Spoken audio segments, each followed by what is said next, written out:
बिस्मिल्लाहिर्रहमानिर्रहीम। अल्लाहुम्मा सल्लि अला मुहम्मद व आले मुहम्मद। उम्मीद करना देखने वाले सुनने वाले सब खैर खैरियत दे नाल हो जल्ला पाक दी ज़ात तुहानूं अपने ईमान च रखे। दोस्तों, अज की जिहड़ी गल है तुहाडे लिए आया मैं तुहाडी खिदमत च पेश होया हाँ। गल इंज कुछ इस तरह है कि साडे अज के मौजूदा दौर के मुताबिक इन्नी को ज़्यादा बेसब्रियां साडे विच पैदा हो गई ने। छोटी छोटी गल तो असीं लड़ पैंदे हैं, छोटी छोटी गल तो इख्तलाफ पैदा कर देंगे हैं, छोटी छोटी गल तो रिश्ते खराब कर देंगे हैं। जिहड़ी एक दो मिनट बर्दाश्त कीतियां गल अगले 20 साल चंगे गुजर सकते हैं, असीं एक दो मिनट बर्दाश्त नहीं करते।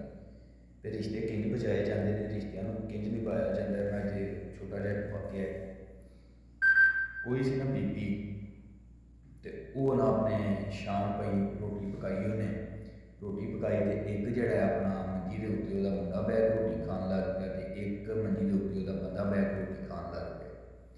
जिस वे वो रोटी दी ना बीबी उसने अपने बंदे तो मुंडे मुंडा भी चुप करके रोटी खाए पिया। तो जो बंदे अपने उन्हें रोटी दी तो रोटी ही सड़ी, रोटी का एक पासा जड़ा वो सड़िया। मुंडे की नज़र पै गई कि रोटी सड़ी ही, तो अब्बे होरी उन्होंने लगे ने बोलन, तो जे बोले तो माहौल बड़ा खराब हो जाना घर का। खैर वो वेंदा रहा नाल अपना काम करता रहा, रोटी रोटी खाता रहा। जिस वे अब्बे होर रोटी उन्हें देखा कि सड़ी भी खा गए ने, बोले ही नहीं, तो बड़ा हैरान होया। तो जो रोटी खाधी गई ना, तो बीबी जिसने रोटी दी सी ना, वो कोल आई तो आख्या भलिया मैं तेरे को माजरत करनी है, तेरे को माफ़ी मंगनी है कि अज जड़ा रोटी मेरे को सड़ गई है, तो लिहाजा अगू इंज नहीं होएगा। उन्हें आख्या कोई गल नहीं, आई तो रोटी बड़ी मज़ेदार सी पकी, सालन भी बड़ा मज़ेदार पकिया सी, कोई गल नहीं। खैर खैर रात पई सौ गए, रोटी उन्हें खाधी सौ गए। दिन चढ़िया, जिस वे दिन चढ़िया तो मुंडा जड़ा अपना काम कारोबार जड़ा कोई है शुगर मिला उत्थे नूं चलिया अपने, तो वो देखो रहा ना गया। रात की जी गल सी ना वो पचाई ना गई। उन्हें अपने प्यो के अगे सवाल कर दिता कि अब्बा जी गल ये कि राती जड़ा माँ और रोटी सड़ी तुहानूं दी तो तुसां कोई एक्शन नहीं किया, तुसीं कोई बोले नहीं, अपना कोई गल नहीं जी की। उन्हें आख्या पुत्र गल सुन मेरी, रोटी तो सड़ी ही मेरे ढिड च टुर गई, हजम हो गई, मैं खाधी, मैं सुता, मैं उठिया है, कोई फर्क नहीं पिया। तो पुत्र जे मैं पैंदा बोल उत्थे तो तेरी माँ का दिल टुटदा, रिश्ता खराब होंदा। मैं बोलता वो बोलती, अगू मैं जवाब देंदा वो जवाब देंदी, तकरार बढ़ती लड़ाई बढ़ जानी सी। तो पुत्र कोई गल नहीं, सबर किया, शुक्र किया, खाधी, अलहमदुलिल्लाह किया, वक्त गुजर गया, खैर खैरियत नाल माहौल खराब नहीं होया। वो प्यो ने तो बड़ी खूबसूरत जी है ना अपने पुत्र को गल आखी। उन्हें आख्या कि पुत्र गल सुन मेरी, जिंदगी के बर्दाश्त करना सीखो, बर्दाश्त अपने अंदर पैदा करो। एक मिनट की गलती जी होंगी है बंदे 100 बहुत जाके सुटती, ठीक है।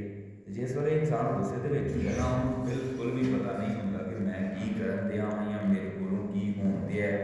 लेकिन जो गुस्सा वह उतरता है, गुस्से को बिल्कुल खाली हो जाता है, तो उस वे जोड़ा ना फिर पछतांदा है, रोंदा है, तड़पदा है, पिटदा कि मैं की कर दिया।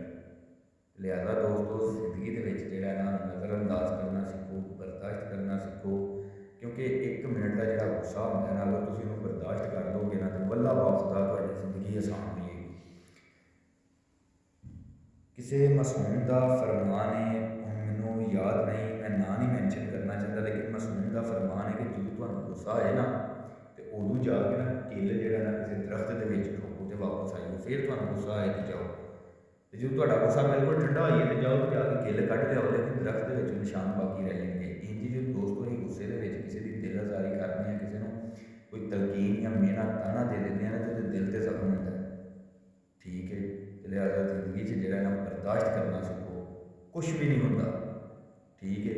गुस्सा आए किसी कंध कोल जाके अपना गुस्सा कट लो, इधर हो के गुस्सा कट लो, लेकिन किसी के सामने किसी को तकलीफ ना दो, तकलीफ की माफ़ी नहीं देनी, ठीक है। तो एक दो सैकेंड की बर्दाश्त, एक दो मिनट की बर्दाश्त थोड़ी जिंदगी आसान कर देगी। उम्मीद करना कि देखने वाले सुनने वाले मेरी गल पसंद आएगी। अपना प्यार मुहब्बत जरूर दिया करो, अल्लाह पाक की ज़ात को अपने ईमान च रखे। तो मिलने एक अच्छी और वीडियो के नाल इंशाअल्लाह। अस्सलाम वालेकुम वरहमतुल्लाह।